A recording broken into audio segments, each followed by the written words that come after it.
ಗಂಗೆ ಎದ್ದು ತಂಗು ಬಡಿಸು ಬೆಂಕಿ ಚೆಂಡಿನಾಡನಾಡು ರಕ್ತದಲ್ಲಿ ಬೆವರು ಸುರಿಸಿ ಕೋಟೆ ಕಟ್ಟೋ ದೊರೆಯನ್ನು ಭಯ ಇವನಿದ್ದ ಕಡೆಯಲ್ಲೆಲ್ಲ ಘೋರ ಸಿಂಹ ಗರ್ಜನೆ ಅದು ಯಾರು ಬಂದರು ಕೊನೆಯಾದರು ಸಿಂಹ ಗರ್ಜನೆ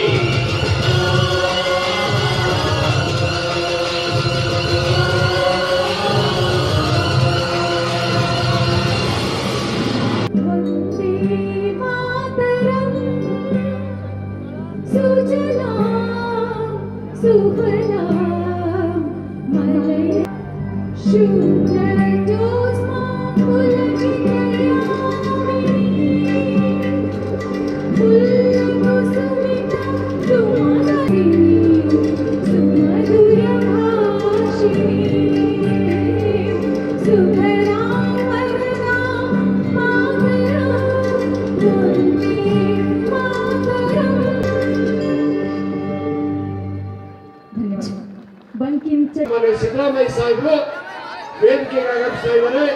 ಈ ವೇದಿಕೆ ಪರವಾಗಿ ಅವರಿಗೆ ತುಂಬುವುದರಿಂದ ತಮ್ಮೆಲ್ಲರ ಪರವಾಗಿ ಸ್ವಾಗತವನ್ನು ಕೋರುತ್ತೇನೆ.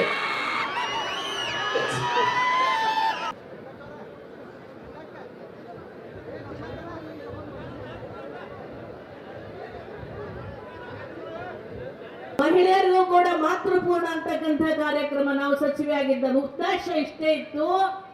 ಮಹಿಳೆಯರಿಗೆ ಗರ್ಭಿಣಿಯರಿಗೆ ಮನೆಗೆ ಅಂಗನವಾಡಿಯಿಂದ ಏನು ಶಿಕ್ಷಣವನ್ನು ಕೊಡುವಂತ ಪ್ರಯತ್ನ ಮಾಡ್ತಾಳೆ. ಆ 2,000 ರೂಪಾಯಿಂದ ಇನ್ನೂ ಹಲವಾರು ವಿಷಯಗಳನ್ನು ನಾವು ಚರ್ಚೆ ಮಾಡಬಹುದು.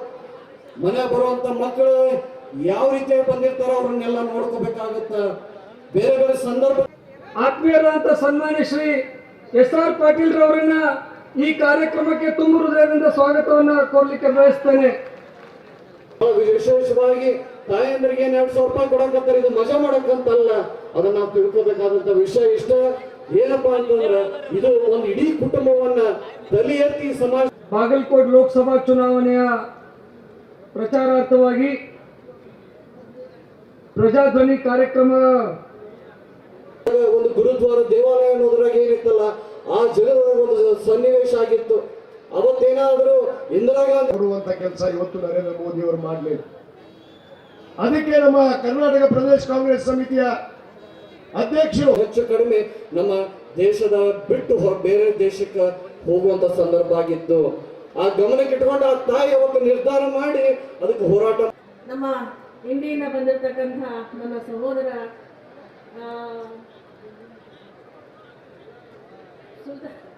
ಮಾಡ್ರಿ.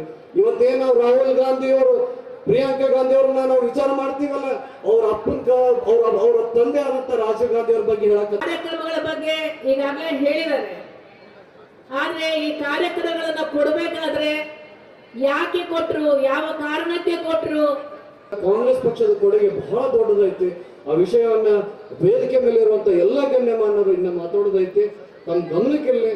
ಇವತ್ತೇನು ನಾವು ಸಂಯುಕ್ತ ಪಾಟೀಲ್ ನಮ್ಮ ಅನ್ನ ಸಾರ ಚಿಕ್ಕಿ ಅಂತೀವಲ್ಲ, ಕಡಲೆ ಬೀಜದ್ದು ಎಲ್ಲಾ ಪೌಷ್ಟಿಕ ಆಹಾರವನ್ನು ಗೆಲ್ಲಿಸಿ ತಗೊಂಡ್ಬಂದಿದ್ದ ಅಂತಂದ್ರೆ ಇದು ಎಲ್ಲೋ ಒಂದ್ ಕಡೆ ಬರೀ ಕಾಂಗ್ರೆಸ್ ಪಕ್ಷಕ್ಕೆ ದೊಡ್ಡ ಬಲು ಸಿಗಂಗಿಲ್ಲ. ಇಡೀ ನಮ್ಮ ಜಿಲ್ಲೆಯ ರೈತಾಪಿ ವರ್ಗಕ್ಕೆ ತಾಯಂದರಿಗೆ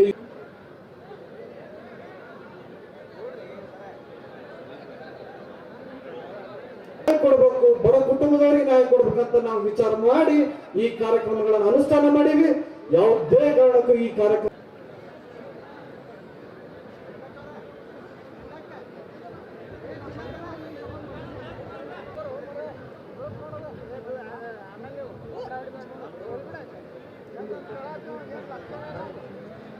ಪರವಾಗಿ ಅವರಿಗೆ ತುಂಬ ಹೃದಯದಿಂದ ಸ್ವಾಗತವನ್ನ ಕೋರ್ಲಿಕ್ಕೆ ಬಯಸ್ತೇನೆ.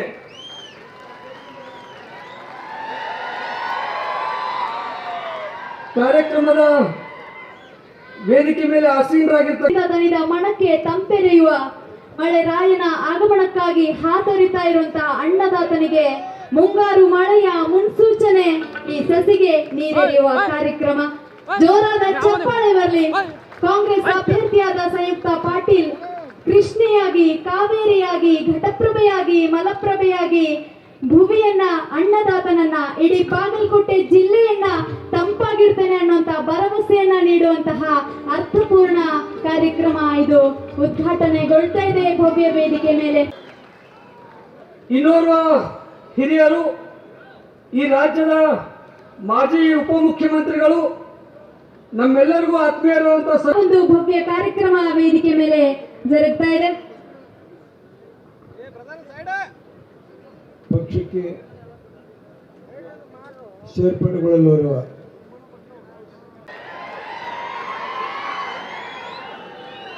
ಶ್ರೀಮಾನ್ ಅಶೋಕ್ ಅಂಗಡಿಯವರು,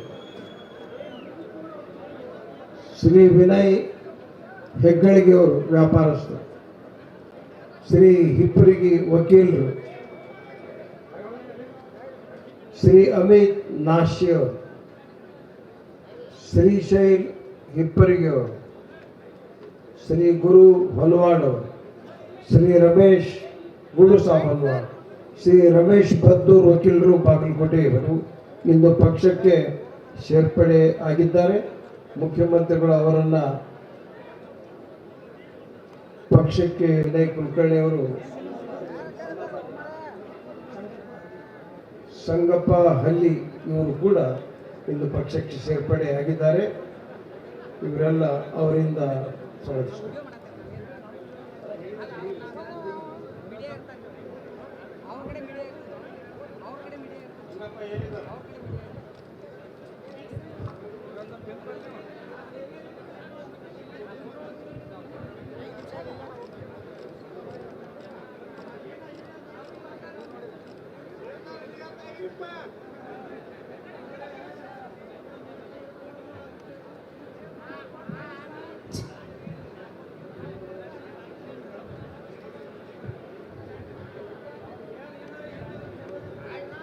ಸತ್ಯವೇ ನಮ್ಮ ತಾಯಿ ತಂದೆ, ಸತ್ಯವೇ ನಮ್ಮ ಬಂಧು ಬಳಗ, ಸತ್ಯವಾಕ್ಯಕ್ಕೆ ತಪ್ಪಿ ನಡೆದರೆ ಮೆಚ್ಚನ ಪರಮಾತ್ಮನು ಅನ್ನೋ ರೀತಿಯಲ್ಲಿ ಪುಣ್ಯಕೋಟಿಯ ವಾಕ್ಯವನ್ನ ನೆನಪಿಸುವಂತಹ ನುಡಿದಂತೆ ನಡೆದ ಘನತೆವಿತ್ತ ಸರ್ಕಾರದ ಮಾನ್ಯ ಮುಖ್ಯಮಂತ್ರಿಗಳಾದ ಸನ್ಮಾನ್ಯ ಶ್ರೀ ಸಿದ್ದರಾಮಯ್ಯನವರು ಇವತ್ತು ಹೊಸದಾಗಿ ಪಕ್ಷಕ್ಕೆ ಸೇರ್ಪಡೆ ಆಗ್ತಾ ಇರುವಂತಹ ಎಲ್ಲ ಯುವ ನಾಯಕರಿಗೆ